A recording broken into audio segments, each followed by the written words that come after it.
Hi, and welcome back to the channel. Today, we're going to be talking about a replacement for something evil. Talking about, the Comcast, the Wells Fargo, the Grinch, Chamberlain Group. That's who we're talking about today. Chamberlain Group.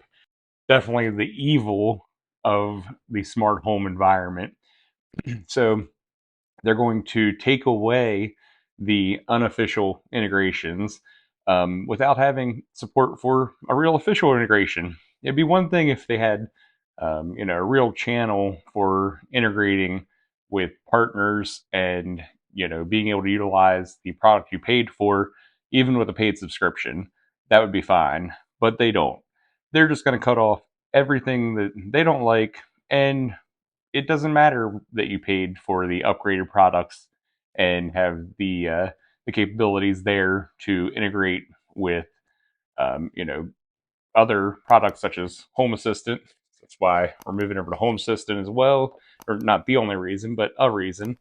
And moving on from some of the evil that's out there. So today, what we're going to be looking at actually is the Mirus garage door opener. So I'm going to do an unboxing first, and then we're going to go out and install it. I'm going to let you know how that's working for us. So without further ado, here we go.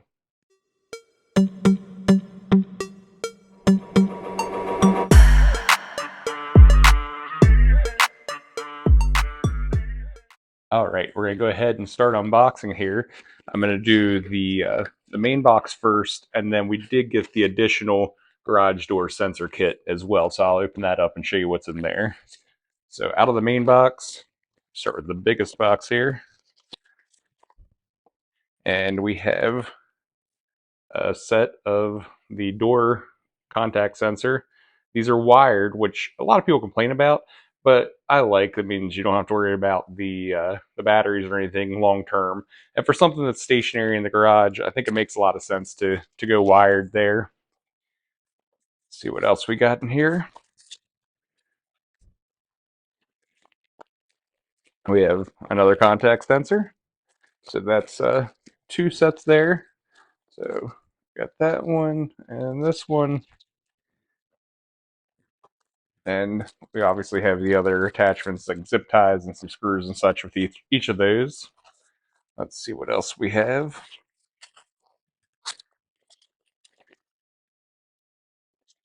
This is the power adapter. So we have USB-A with micro USB. So pretty standard. Wouldn't be bad if it was a C, but we have the micro here. And I guess the last box is the one that has the brains of the system in that we're looking for. Let's see if we can get this out. Yeah, it's not a very big device. Smaller device than I thought, but should do the trick here. I've heard a lot of good things about this brand, so I'm hopeful that I'm going to have those same experiences. So yeah, just a small little garage door opener, little hub connection that we have here, and it's got the three garage door slots in the back for the sensors and the micro USB. So nice little compact unit. And we have a couple of things in here. We have the HomeKit setup code that we put on here off of the unit, and it has the 7 things you need to know about HomeKit and some instructions with that.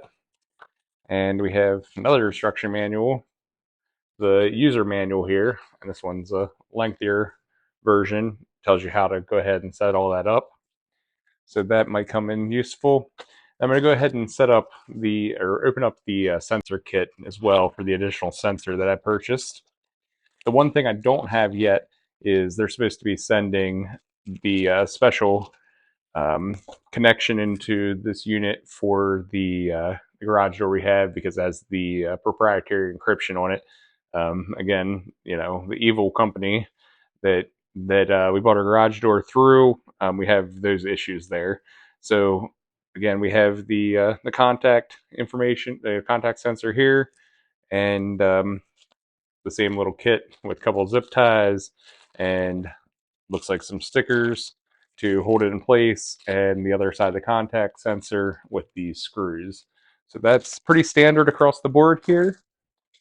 So we'll go ahead and go out and get this installed and let you know how how long it takes for the other piece to arrive from the company. I had to go in and put in my Amazon order information so that they could send that to me, with proof of purchase here.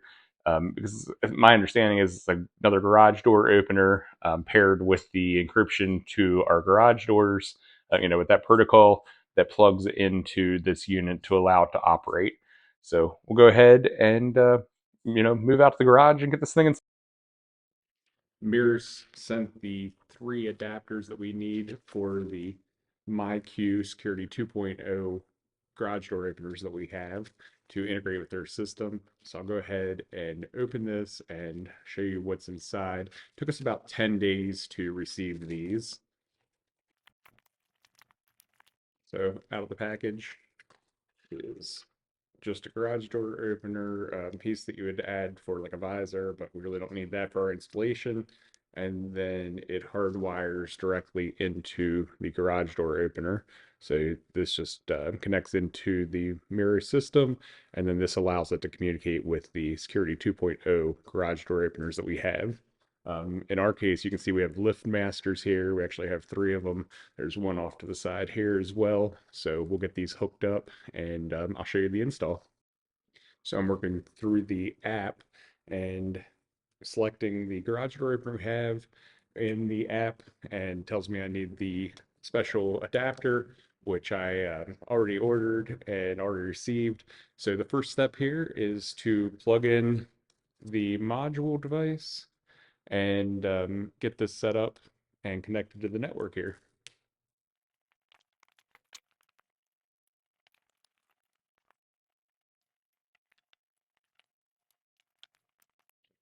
I put it at the bay closest to the house so that our reception would be the best here. And I'm running the install app on the iPad. So we'll go ahead and move on to the next screen. So we're gonna check the settings.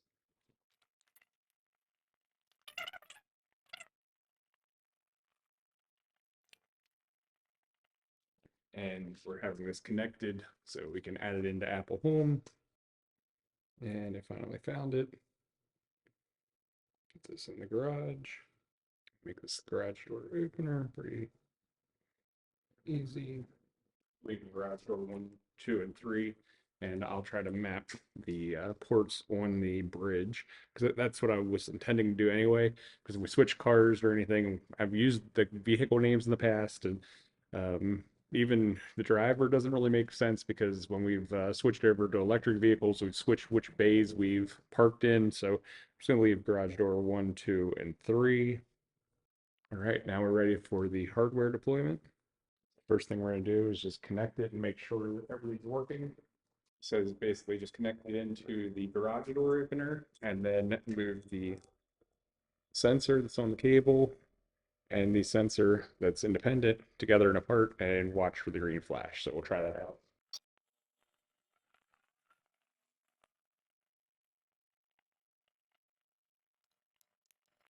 So after evaluating everything, I was planning on putting the bridge over here on the first bay closest to the house, but what I'm going to actually have to do is put it in the middle, because despite the instructions clearly showing that you put the bridge on the one end over here and then put the extensions over to the other two, it doesn't actually reach there. So you have to put the bridge into the middle, and this is buying the extra extension kit and everything, or the extra garage door kit, in addition to the main one, which I thought was a longer one because it's obviously for a third bay if you need more than two, and you had to have the third.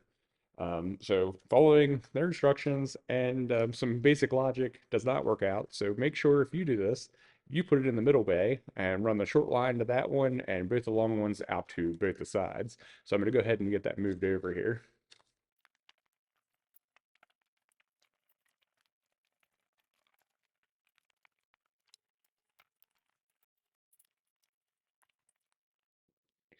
Well, I just measured all the cords, and ironically enough, they're all the same length. So you mount the one above one of the garage doors, and then you only get the same length of cable for the other ones that are off to the side further away. Interesting choice there, but I think we aren't going to have any problem. I think it's plenty long, but the middle one probably doesn't need to be that long. All right, I'm going to go ahead and run the wires over to the other end and then backtrack to figure out how much slack there is, bring all the slack back to where the garage door opener is. So let's get to it. I finished the install of all three bays, so I'm going to show you what that looks like. I have the main hub here on the center bay, and then all the lines going up, and it plugs into the outlet right there in the middle. And then I have the lines following the lines that we already had installed. I just zip tied it, so I didn't have to make any additional holes in the drywall or anything, because this is insulated and drywalled in the garage here. So it runs over to each of the other garage door openers. See on that side as well. And then it's wired up for the opener there. All of the open close sensors I have running down the center. So that comes right down from the center here, goes down, and then it branches off here. So we have the leftmost splitting off there, coming over. See if we can get in here. Right in there, you can see the open close sensor. Both the other bays follow the right hand side here. And we have the center bay open close sensor here, and the last bay open close sensor there. So again, they all come back, are bundled together, and all feed back to the main unit. So it's a relatively clean installation. We already had the wires on the ceiling, so no additional locations of wiring. We do have a little bit of a rat's nest there in the middle, but lots of extra wire available. So I need to probably tidy that up a little bit. And you can see each of the three actually have the garage door opener that we had to program. It looks like a standard garage door opener, but there is a line coming in from the unit that sends the signal there. Here you can see another one of the units with the garage door opener right at the base there of the opener. You can see the wiring going in to allow the connection. And this is the last bay. The one issue I did have was getting a connection into Home Assistant using the HomeKit integration. And the issue is actually you have to set it up with HomeKit first to allow it to connect to the network, and then subsequently delete it from HomeKit and add it into Home Assistant using the HomeKit integration. And what actually happened to me was we're using the Eero wireless mesh home network, and they were integrated with HomeKit as well. So when we did the integration and then deleted it, it actually blocked it off of the network. So there's a workaround that you actually have to disable it in the Eero app, the HomeKit integration. Once we did, everything's worked flawlessly there. All right, I promised I'd talk about a couple of automations. I'm just going to go over them quickly here today, and then I'm going to do another video where I'm going to go more in depth on my automations and show you some more of the nuances to those and the different details of the automations. So the automations that I have set up for the garage doors are when one of us arrives home, it opens the appropriate door. That's one of the things you're going to want to tune into the other video, because I'm doing it in a way that I haven't seen anybody else doing it. So definitely an item that you want to check out. So like and subscribe so you don't miss that. And then when we leave, it actually interacts with the security alarm system that we have programmed here. And once the alarm system's on and armed for a certain length of time, then it closes the garage doors, making sure that we don't leave those open. Also, we have it checking at night and some other times throughout the day to make sure that they're in the appropriate status for what we're doing. All right, time for my final thoughts. Really, what's important here is that the Mirus garage door openers are what my queue should have been. I don't know how they have such a great advantage on the market. and then they squander it by putting all these restrictions on it, not operating with the proper partners, and blocking innovators from utilizing their product. Just it doesn't make any sense. So Mirus is definitely the correct answer. Avoid MyQ. If you have MyQ, use Mirus as the workaround because MyQ doesn't work. It's just a useless smart home product because of the way they've utilized their technology and blocked anybody from utilizing it appropriately. So if maybe you want to use it for the Amazon deliveries or something along those lines, or the Tesla integration. But even the Tesla integration, I don't think works very well. So I'm not a big fan there. I would just avoid MyQ altogether if you could.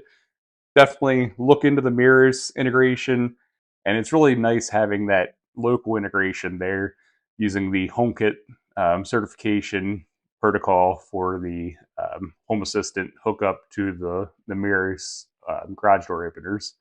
Again, it's all local. It's a good setup. It was relatively easy to do. It doesn't use batteries on the contact sensors, so that's one less headache you have compared to some of the other setups. It's much more straightforward and easier than some of the other setups. I know there's some other more advanced setups that a lot of people swear by, but if you're not looking to go that in depth, then this is the right answer for you. It works the way MyQ should have the whole time, the Mirus garage door opener. And I'll have a link below if you're interested in checking it out on Amazon. And don't forget to like and subscribe. So again, you don't miss that automation video I'm going to be doing and let you in on how I am actually handling the arrival and the opening of the appropriate door, given that we have 3 garage doors. Thanks for watching.